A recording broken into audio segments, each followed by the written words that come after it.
مفتی صاحب، آج کا دن تاریخی اعتبار سے بہت اہم ہے، غزوہ بدر منایا جاتا ہے آج. اس کی تاریخی اہمیت کیا ہے؟ بسم اللہ الرحمن الرحیم، الحمد للہ وحدہ والصلاة والسلام علی من لا نبی بعدہ، اما بعد فاعوذ باللہ من الشیطان الرجیم، بسم اللہ الرحمن الرحیم، وَلَقَدْ نَصَرَكُمُ اللَّهُ بِبَدْرٍ وَأَنْتُمْ أَذِلَّةٌ صدق اللہ العظیم. جی میڈم، آپ کا پوری ٹیم کا چینل کا شکریہ کہ آج آپ نے انوائٹ کیا، اور انتہائی اہم ترین ٹاپک کے اوپر. ہم الحمدللہ مسلمان ہیں، اور ایز اے مسلم آج کا دن ہمارے لیے انتہائی مسرت کا بھی اس لیے بھی ہے کہ اللہ رب العزت نے ہمیں وہ دین عطا فرمایا کہ جس میں ہماری ظاہری تعداد کم تھی، اور اللہ تعالیٰ نے ہمیں اس وقت کے سپر پاور کو ہمیں غلبہ اس کے اوپر عطا فرمایا. ٹھیک ہے. اس کی تاریخی پس منظر اگر ہم دیکھتے ہیں تو اس وقت مسلمان جس کیفیت میں تھے، ہر حوالے سے، وہ معاشی حوالہ ہو، اقتصادی حوالے سے ہوں، عسکری حوالے سے ہوں، ہم ظاہری طور پر کوئی اسباب نہیں رکھتے تھے، اور مسلمان مختلف مراحل کے اوپر، مختلف مقامات کے اوپر طرح طرح کی اذیتوں سے آزمایا جاتا تھا، اور جہاں کہیں بھی مسلمانوں کا کوئی لشکر جاتا تو اس کو لوٹ لیا جاتا تھا. اسی تناظر میں پیارے آقا علیہ الصلوۃ والسلام کے صحابہ کرام علیہم الرضوان جب بدر کا موقع آتا ہے، اور یہ یوم الفرقان بھی اس کو کہا جاتا ہے، جیسے قرآن کریم کے اندر ارشاد فرمایا کہ یوم الفرقان بھی اس کو کہا گیا، اور یہ اس لیے بھی جیسے آپ نے انٹرو کے اندر کہا کہ یہ اسلام حق اور باطل کے درمیان یہ فرق کا دن ہے. ٹھیک ہے. اور اس لیے بھی کہ اللہ تعالیٰ نے اپنے محبوب کریم علیہ الصلوۃ والسلام کے ذریعے سے مسلمانوں کے اندر اپنے اوپر جو ایمان تھا، اس ایمان کا اظہار مومنوں نے، مسلمانوں نے، صحابہ کرام نے کیا، اور پیارے آقا علیہ الصلوۃ والسلام کی تعلیمات کی تناظر میں پیارے آقا علیہ الصلوۃ والسلام نے اس غزوہ سے پہلے مشاورت کی. تو اس کا جو تاریخی پس منظر ہے وہ یہی کہ پیارے آقا علیہ الصلوۃ والسلام نے دشمن کو زیر کرنے کے لیے سب سے پہلا جو طریقہ اختیار کیا، یہ نہیں کہ صرف ہم ہی جو آرڈر کریں گے وہ قبول کیا جائے گا، نہیں، نبی علیہ الصلوۃ والسلام نے مشورہ کیا. اس مشورے کے تناظر میں صحابہ کرام نے کی طرف سے مختلف آراء آئیں.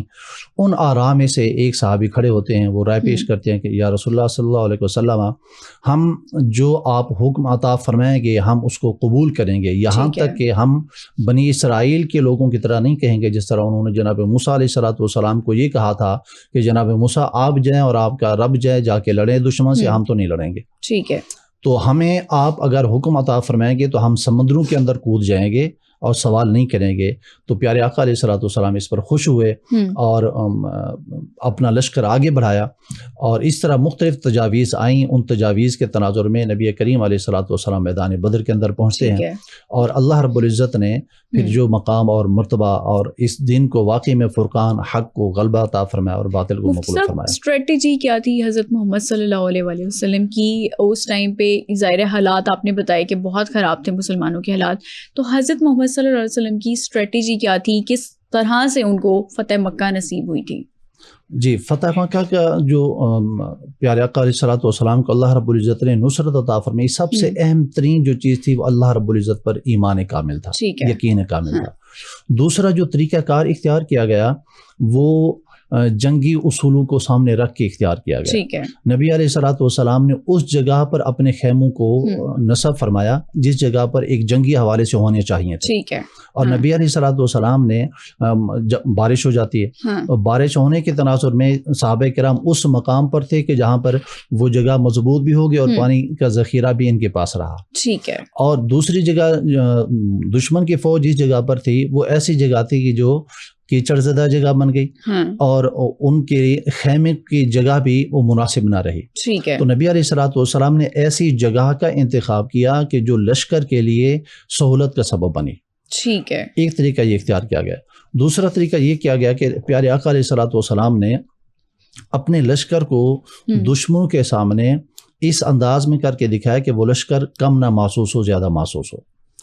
اور اس کے ساتھ ساتھ جو اہم ترین بات ہے وہ یہ کہ اللہ رب العزت کے محبوب علیہ الصلوۃ والسلام نے جو طریقہ اختیار کیا وہ یہ تھا کہ نبی علیہ الصلوۃ والسلام نے رجوع الی اللہ کیا. ٹھیک ہے. نبی علیہ الصلوۃ والسلام نے دعا کی، اور روایات کے اندر آتا ہے کہ نبی علیہ الصلوۃ والسلام نے اس انداز میں گریہ اوزاری کے ساتھ دعا کی کہ نبی علیہ الصلوۃ والسلام کی چادر مبارکہ کندھے سے نیچے آ گئی اور نیچے گر گئی. اور اللہ رب العزت نے پھر اس وقت نبی علیہ الصلوۃ والسلام کی دعا کے تناظر میں وعدہ فرمایا کہ اے محبوب، ہم آپ کو غلبہ اور فتح عطا فرمائیں گے اور آپ کی مدد کی جائے گی فرشتوں کے ذریعے سے. ٹھیک ہے مفتی صاحب، آج کے مسلمانوں کو کیا سبق ملتا ہے غزوہ بدر سے؟ کیونکہ آج ہم دیکھ رہے ہیں نفسا نفسی کا عالم ہے، ہر طرف دنگے فساد جنگیں ہم دیکھ رہے ہیں، تو آج کے مسلمانوں کو کیا سیکھنا چاہیے؟ جی، غزوہ بدر کے تناظر میں مسلمانوں کو پہلی چیز جو سبق ملتی ہے وہ یہ کہ اتحاد کے اندر برکت ہے. ٹھیک ہے. پہلی چیز جو مسلمانوں کو ہونی چاہیے وہ اتحاد ہونا چاہیے. تو ہمارے اسلامی ممالک 57-60 کے راؤنڈ بورڈ ہیں، تو مسلمان اگر متحد ہو جائیں تو کوئی بھی پاور مسلمانوں کو مغلوب نہیں کر سکتی. اور ایک چیز، دوسری چیز یہ کہ اس غزوہ بدر سے ہمیں یہ بھی سبق ملتا ہے کہ کامیابی صرف طاقت سے حاصل نہیں ہوتی، ٹھیک ہے، بلکہ ایمان سے، اخلاص سے اور توکل اللہ سے حاصل ہوتی ہے. ٹھیک ہے. ہمیں غزوہ بدر سے یہ بھی سبق ملتا ہے کہ پیارے آقا علیہ الصلوۃ والسلام کی قیادت میں مسلمانوں کی سب سے بڑی جو طاقت تھی وہ نبی علیہ الصلوۃ والسلام کی اطاعت اور فرما برداری تھی. ٹھیک ہے. نبی علیہ الصلوۃ والسلام کی اطاعت صحابہ کرام کرتے گئے، مسلمان کرتے گئے. اللہ تعالیٰ ظاہری طور پر یہ کمزور ہونے کے باوجود اللہ تعالیٰ نے غلبہ عطا فرمایا. ٹھیک ہے. اور اللہ رب العزت نے ان کے 313 ہونے کے باوجود 1000 کے اوپر غلبہ عطا فرمایا. ظاہری طور پر ان کے پاس کوئی اسلحہ، اس وقت کا اسلحہ نہ ہونے کے باوجود اللہ تعالیٰ نے جدید ترین اسلحے کو ان کے سامنے مغلوب کیا. ٹھیک ہے. ٹھیک ہے. تو مفتی صاحب، ابھی ظاہر جو میں نے پہلے آپ سے سوال کیا، آج کل ہمیں بہت زیادہ سامنا کرنا پڑ رہا ہے فسادوں کا، جنگوں کا، ہر طرف ایک کیوس کا عالم ہے، ہر طرف ہمیں کہیں نہ کوئی پریشانی نظر آ رہی ہے، بد امنی نظر آ رہی ہے. آپ کو لگتا ہے کہ ہم قیامت کے قریب ہیں، قیامت کی طرف بڑھ رہے ہیں، اینڈ آف ٹائمز کی طرف بڑھ رہے ہیں؟ جی بالکل، یہ بعید نہیں ہے. نبی علیہ الصلوۃ والسلام نے ارشاد فرمایا کہ میں آخری نبی ہوں، آپ آخری امت ہیں، اس کے بعد قیامت ہے. اور یہ یقیناً یہ نبی علیہ الصلوۃ والسلام کی ہر بات حق ہے. یقیناً ہم قیامت کے قریب ترین ہوتے جا رہے ہیں، اور یہ آثار قیامت ہیں. قیامت کے جو نشانیاں ہیں وہ بڑی بڑی نشانیاں، ان میں سے کچھ ظاہر ہو چکی ہیں، ٹھیک ہے، مزید کچھ ہونی ہیں. یہ بالکل بات آپ کی صحیح ہے، ہم قیامت کی طرف بڑھ رہے ہیں. مفتی صاحب، قیامت برپا کیسے ہوگی پھر؟ مسلمانوں کو کیا کیا اس ٹائم پہ خیال رکھ لینا چاہیے، کیا احتیاط کر لینی چاہیے تاکہ ہم روز محشر ایٹ لیسٹ جب اللہ کے حضور حاضر ہوں تو ہم وہاں پر سیٹسفائیڈ ہوں کہ ہم اتنے اعمال کر کے آئیں، اچھے اعمال کر کے آئیں کہ ہمیں جنت نصیب ہو؟ جی، اللہ تعالیٰ ہم سب کو یہ عمل کی توفیق عطا فرمائے.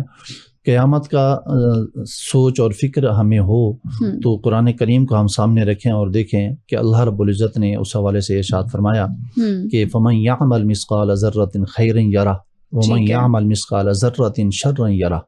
تم کوئی خیر کا ہلکا سا ذرا برابری کوئی اچھائی بھلائی خیر کرو گے تو اس کو بھی دیکھ لو گے، یعنی اس کا بھی تمہیں اجر اور صلہ اور بدلہ دیا جائے گا. اور اسی طرح اگر چھوٹی سے چھوٹی کوئی برائی اور شر کرو گے تو اس کو بھی دیکھ لو گے، اس کا بھی خمیازہ تمہیں بھگتنا پڑے گا. تو یقیناً ہم مسلمان ہیں اور ہمارا یہ ایمان ہے کہ مرنے کے بعد ہم نے اٹھنا ہے اور قیامت برپا ہونی ہے، میدان حشر میں ہم نے جمع ہونا ہے. اللہ رب العزت کو اپنے کیے جانے والے اعمال کا ہم نے حساب دینا ہے. ٹھیک ہے. تو کیا حالات ہوں گے، کس طرح سے قیامت برپا ہوگی؟ آپ نے چھوٹی اور بڑی نشانیوں کا بھی ذکر کیا ہے، تھوڑا سا بتائیں کہ اس ٹائم پہ کیا حالات ہوں گے؟